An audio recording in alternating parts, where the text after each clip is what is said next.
I have my old lockdown bar here off my Johnny Mnemonic. You can see there's some crud on it. I understand that this same process for graining ball guides will work pretty well for these lockdown bars. So first I'm going to try to, I have already tried to clean this stuff off. I can feel it's on the surface, but I'm not able to clean it off. I'm going to try to buff this a little bit first and just see what I have. I tried this on the buffing wheel a little bit. I can feel that these are actual pits in the lockdown bar. So I guess what I'm going to try next is I'm going to try to sand this off using the 3M tools. Okay, so I tried buffing this a little bit, and when I started buffing, I can tell these are actually pits in the surface of this lockdown bar. Are you in tight on that so you can see it? They're actual pits in the surface here. So I'm not able to buff those out. I'm going to try sanding them out with this this medium 3M wheel, and let's see what we get with this.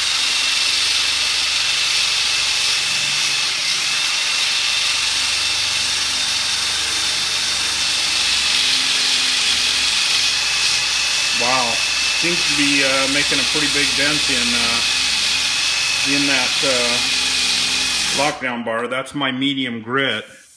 Starting to take some of that out. You can see now it's starting to come out a little bit. We'll see what we get with that.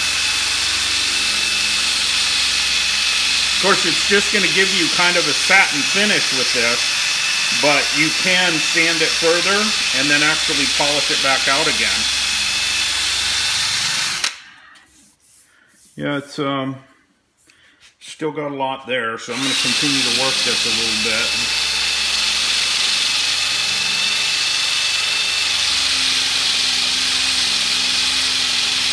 See if I can clean this up and save this lockdown bar,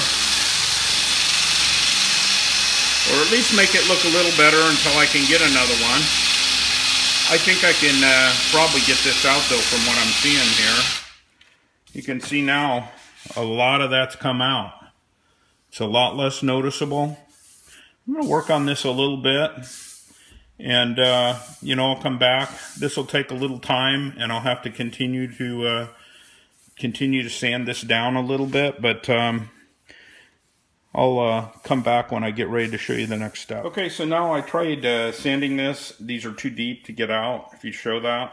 So what I'm doing is I'm taking a little small file, and I'm just filing the surface down a little bit here. And what that's going to do is that's going to level out those areas. And I'm going to do it a couple directions here, because what I want to do is I want to grind that surface down a little bit so I can even out where those deep pits were in this metal. And you can see it looks pretty bad right now, but not to worry, because I can clean that up as we go along. What I'm just trying to do is I'm trying to get down to grind out those pits, and I don't think I'm going to be able to get them all the way, but I think it'll be a lot better. Now I'm going to go back with my medium,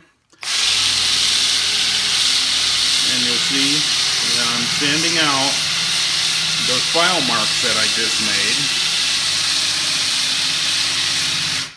made. And when I get done here, I'll clean up those file marks pretty good, and you can see most of those things that we had there. Well, out of battery. Let me switch battery.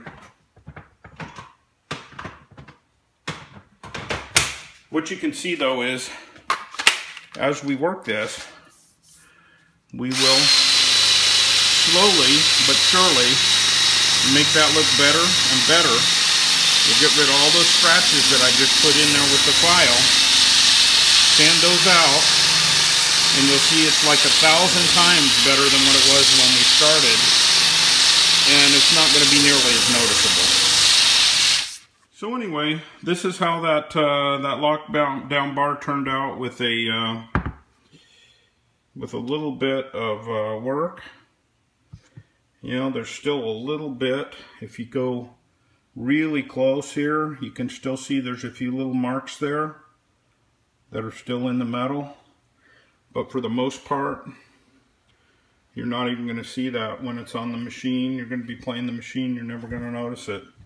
So, you know, it's not quite Mike Chestnut quality chrome, but you know, for a way to restore a lockdown bar without having to replace it or have it chrome plated and go to the work of really spending hours to be able to polish it.